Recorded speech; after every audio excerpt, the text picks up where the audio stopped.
नमस्कार, स्वागत है आप सभी का इंडिया न्यूज में। मैं हूं आपके साथ शावनी पटनायक। बुलेटिन की शुरुआत करेंगे बड़ी खबर के साथ। मध्य प्रदेश में चुनाव कार्यक्रम को लेकर आज राज्य निर्वाचन आयोग की फुल बेंच की बैठक है और मध्य प्रदेश राज्य निर्वाचन आयोग आज सुप्रीम कोर्ट के फैसले के बाद स्थानीय निकाय चुनाव की तैयारी को लेकर फुल बेंच की बैठक कर रहा है।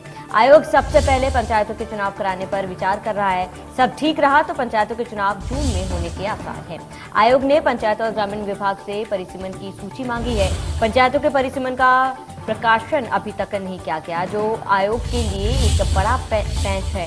हालांकि कोर्ट के फैसले के बाद सरकार को अब पंचायतों को परिसीमन एक हफ्ते में करना होगा। तो बड़ी जानकारी, अहम खबर आपको बता दें, निकाय चुनाव की तैयारी को लेकर फुल बेंच की बैठक और पंचायतों के चुनाव कराने पर विचार किया जा रहा है। आयोग ने परिसीमन की सूची मांगी है सरकार से और जून में पंचायत चुनाव होने की संभावना।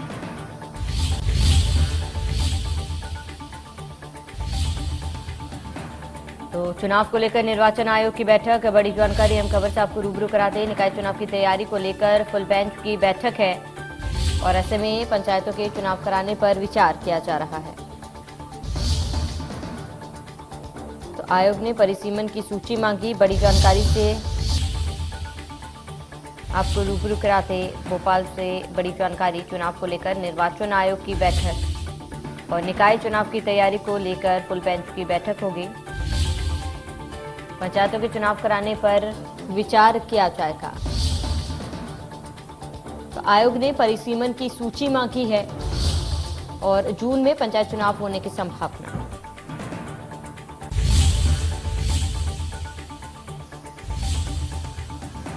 तो भोपाल से बड़ी जानकारी। चुनाव को लेकर निर्वाचन आयोग की बैठक और निकाय चुनाव की तैयारी को लेकर फुल बेंच की बैठक है। बड़ी जानकारी से आपको रूबरू करा रहे हैं। पंचायतों के चुनाव कराने पर विचार किया जाएगा और आयोग ने परिसीमन की सूची भी मांगी है। तो जून में पंचायत चुनाव होने की संभावना। बड़ी जानकारी आपको बता दें।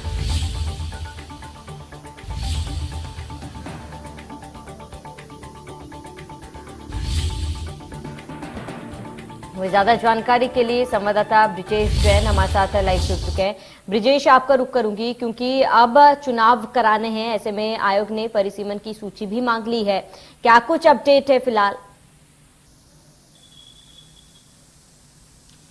देखिए, लगातार 3 महीने से सुप्रीम कोर्ट में पंचायत और स्थानीय निकायों में ओबीसी को आरक्षण देने और न देने का मुद्दा चल रहा था। एक दिन पहले ही सुप्रीम कोर्ट ने डिसीजन में अपने क्लियर कर दिया है श्रावणी के ओबीसी आरक्षण के बिना तमाम स्थानीय निकाय के चुनाव होंगे, चाहे वो शहरी हो या ग्रामीण हो।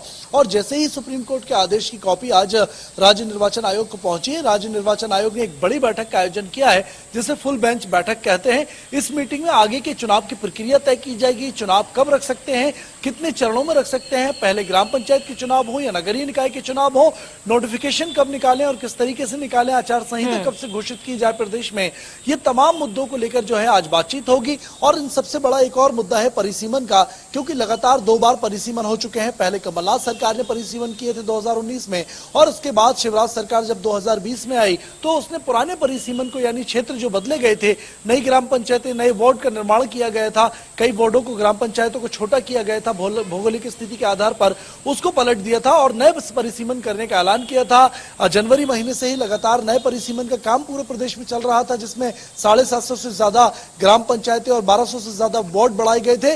और इन के आधार पर पंचायत चुनाव होंगे या नहीं होंगे या पुराने परिसीमन के आधार पर होंगे, इस मुद्दे पर भी आज जो है राज्य निर्वाचन आयोग में मीटिंग की जाएगी। फिलहाल नोटिफिकेशन जारी नहीं किया था राज्य सरकार ने नए जो परिसीमन है उनका, और इसीलिए पूरी जानकारी ग्राम पंचायत विभाग से, राजस्व विभाग से, मध्य प्रदेश सरकार से राज्य निर्वाचन आयोग ने मांगी है कि आपने जो नए परिसीमन किए हैं वो किस आधार पर किए हैं और कितने परिसीमन किए गए हैं, उसी आधार पर अब चुनाव कराए जाएंगे। हालांकि नोटिफिकेशन राज्य सरकार ने जारी नहीं किया था।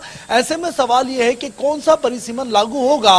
यह तो तय है कि ओबीसी आरक्षण के बिना चुनाव होंगे, लेकिन परिसीमन की क्या स्थिति होगी, इस पर अभी भी पेच फंसा हुआ है श्रावणी। और इन तमाम मसलों को हल करने के लिए आज राज्य निर्वाचन आयोग में बड़ी बैठक है जो दोपहर के 11:30 बजे से शुरू हो जाएगी। बिल्कुल ब्रिजेश, क्योंकि देखिए आयोग ने अब परिसीमन की सूची जो है वो मांग ली है, ऐसे में क्या कोई डेडलाइन है सरकार के लिए कि कब तक परिसीमन की सूची जो है सरकार को पेश करनी है या फिर देनी है? बिल्कुल, आज शाम तक सूची मांगी गई है। देखिए, सूची ऑलमोस्ट कंप्लीट है, उसको सिर्फ राज्य निर्वाचन आयोग को सबमिट करना है, इसमें कोई देरी नहीं होनी चाहिए। मुझे लगता है क्योंकि 2 हफ्ते का सिर्फ समय दिया है नोटिफिकेशन जारी करने के लिए तमाम चुनाव के सुप्रीम कोर्ट ने राज्य निर्वाचन आयोग को, इसलिए वक्त बेहद कम है। और जैसा कल बसंत कुमार सिंह भी जो आयुक्त थे राज्य निर्वाचन आयोग के, वो बता रहे थे हमारी बातचीत में कि हम पूरी तरह से तैयार हैं, हमारी पहले से ही तैयारी थी, सुप्रीम कोर्ट ने रोक लगा दी थी, लेकिन तैयारी पहले से जब पूरी है तो उसके आधार पर राज्य निर्वाचन आयोग चाहता है कि जल्द से जल्द नोटिफिकेशन जारी कर दे। और मुझे लगता है अगले 3 से 5 दिनों में नोटिफिकेशन भी जारी हो जाएगा, चुनाव की प्रक्रिया के जो पहला चरण है उसकी घोषणा भी हो जाएगी। और मुझे लगता है जून या जुलाई में ये जो पहले चरण के चुनाव हैं ग्राम पंचायतों के, वो हो सकते हैं। बिल्कुल ब्रिजेश, परिसीमन अगर जारी कर दिया जाता है, परिसीमन सरकार की तरफ से अगर पेश किया जाता है, तो ऐसे में परिस्थितियों में क्या बदलाव देखा जा सकता है? बिल्कुल श्रावणी, देखिए भौगोलिक स्थिति की हम बात करें तो ऐसे कई इलाके थे जहां पर एक ग्राम पंचायत का एक गांव है, फिर बीच में दूसरे ग्राम पंचायत है और उसके आगे तीसरे गांव में जाकर फिर वही ग्राम पंचायत की सीमा आती है। तो ऐसी भौगोलिक स्थिति जो अजीबोगरीब स्थिति कई जगहों पर बन रही थी, उन स्थितियों को ठीक करने के लिए ये भौगोलिक आधार पर और जनसंख्या के आधार पर कई नए ग्राम और उपग्राम और टोले बन जाते हैं, कई नई पहाड़ों पर बस्तियां बन जाती हैं जो पर्टिकुलर ग्राम पंचायत में आती हैं। उनकी क्या भौगोलिक स्थिति है, उनको किस ग्राम पंचायत में सुविधाजनक उनको रखना रहेगा, इन तमाम बातों को लेकर नया परिसीमन किया गया था।